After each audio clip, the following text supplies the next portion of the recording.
is because I know for sure we are trapped if we still get greedy leaders trapping our ambitions. We'll be trapped. But I know for sure, through the spirit I've seen in this hall and the other Kenyans, dawn is coming.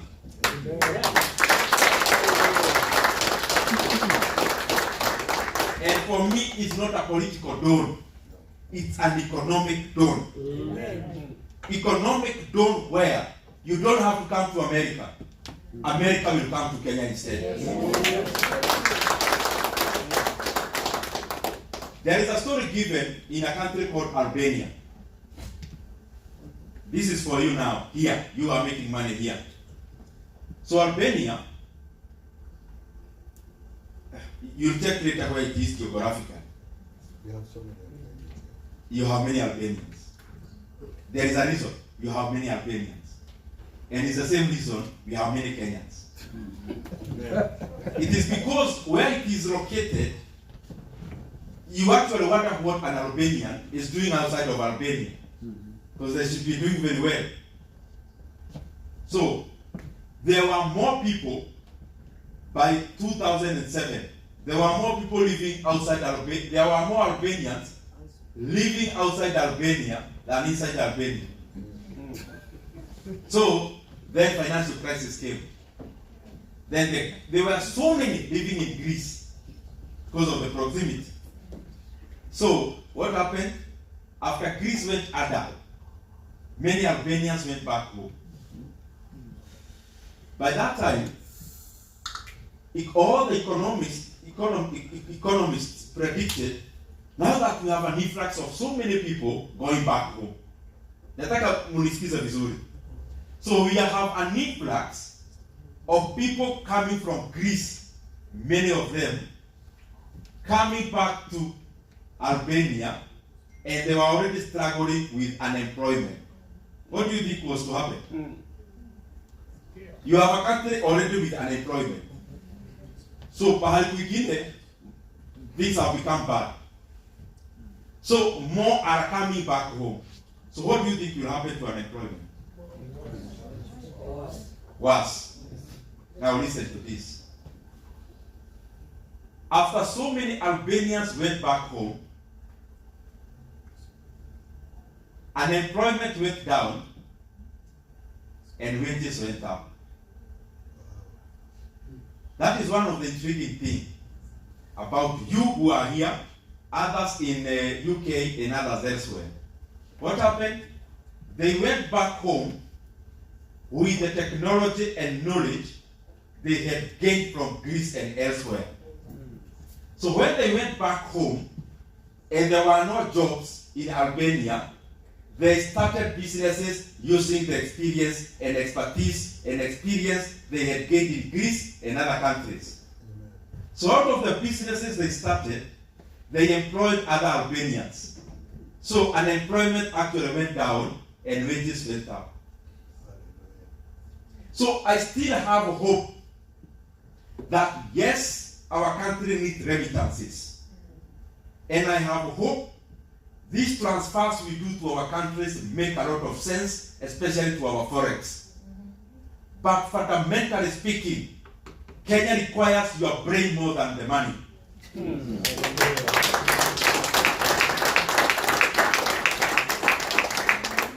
And I am hopeful that whatever we are doing, what is called labor transfer, must only be for the intervening period.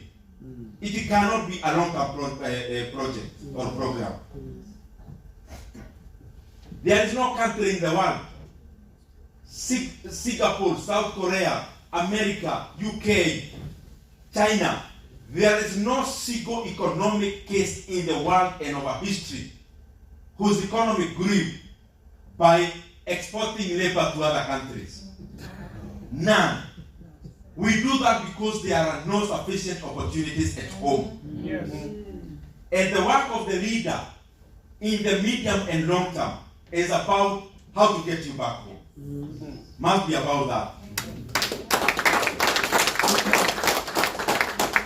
I know you love America, There are tarmac roads everywhere. Things are good. Systems are working. But you are here in America. Your entire clan is in Kenya. For the welfare of your clan, not even Kenya. And I'm not talking about you in this hall.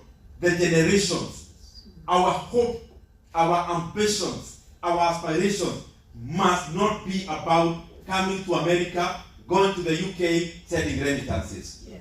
That is not our future. It's only our present. And I hope you get me correct. Yes.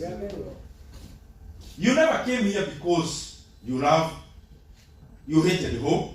No. None. You came here because you are too big for home. The opportunities there were too small for you. We must bake a bigger cake.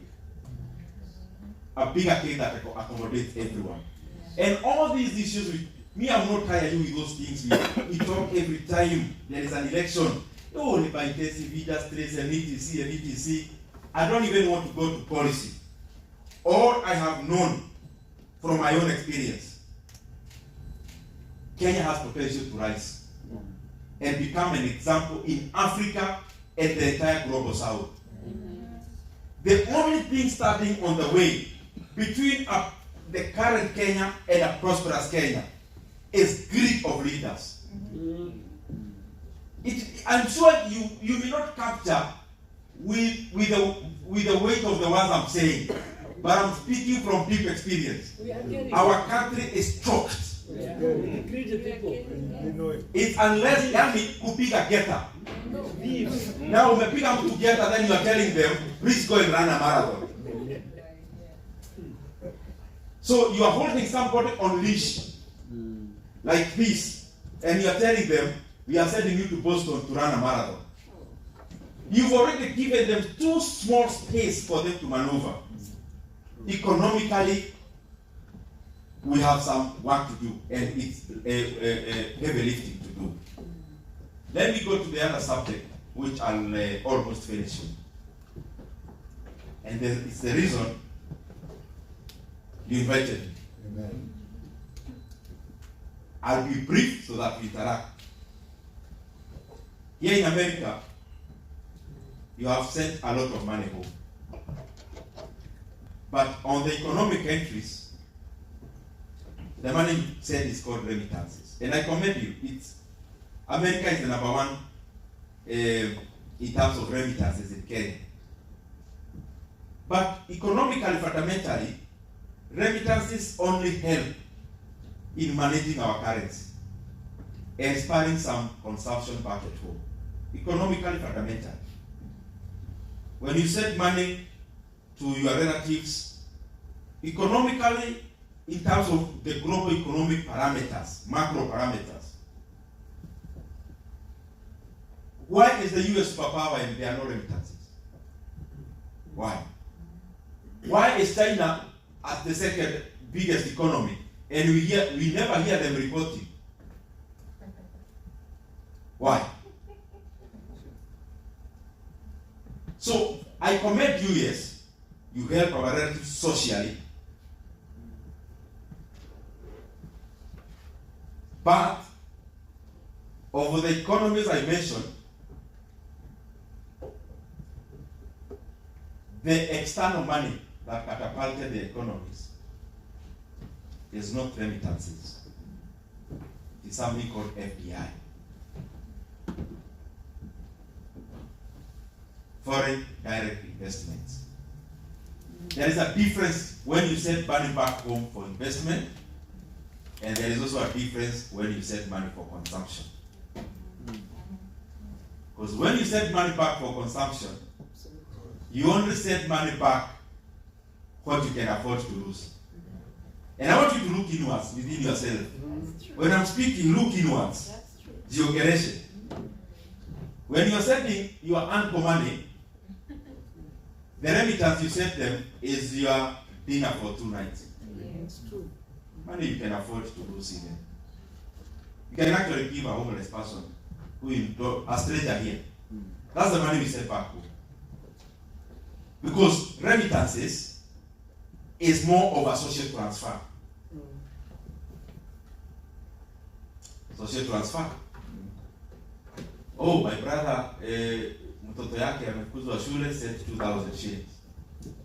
Sent $200, $100, and pesa and the rest. Remittances. They are good. But we agreed for the intervening period. These are the countries I'm talking about.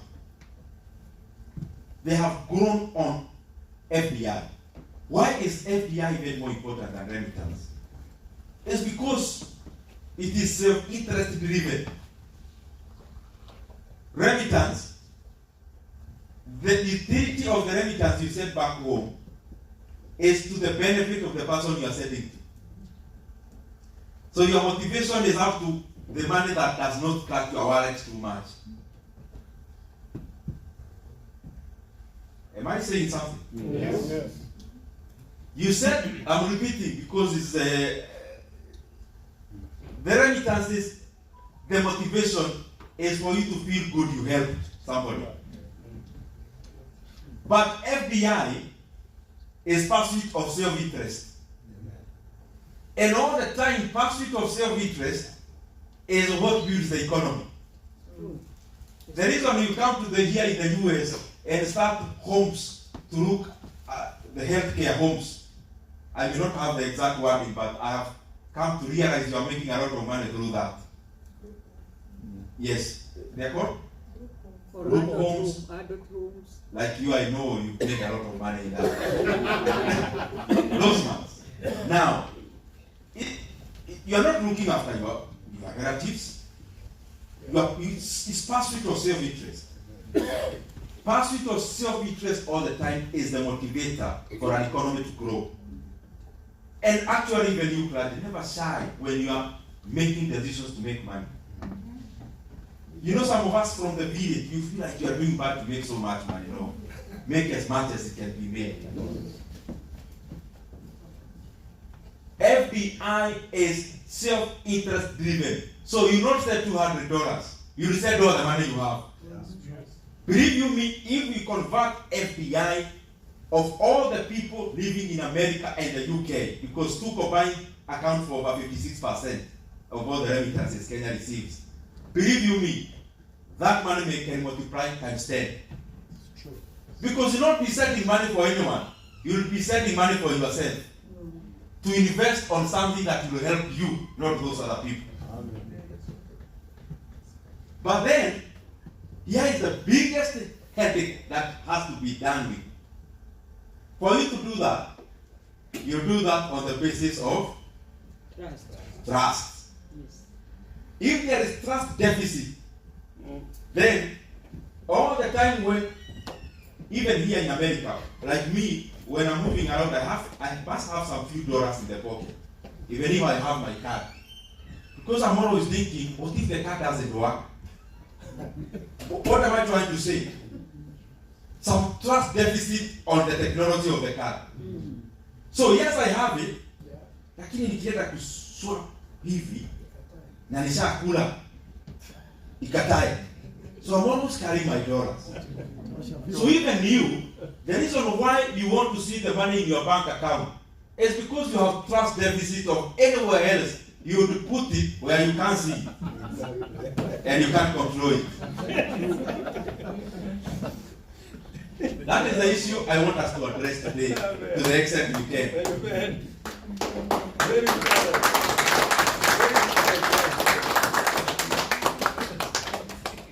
Now, the money you sent back home, all of you, I can close my eye like this, all of you have bought clothes.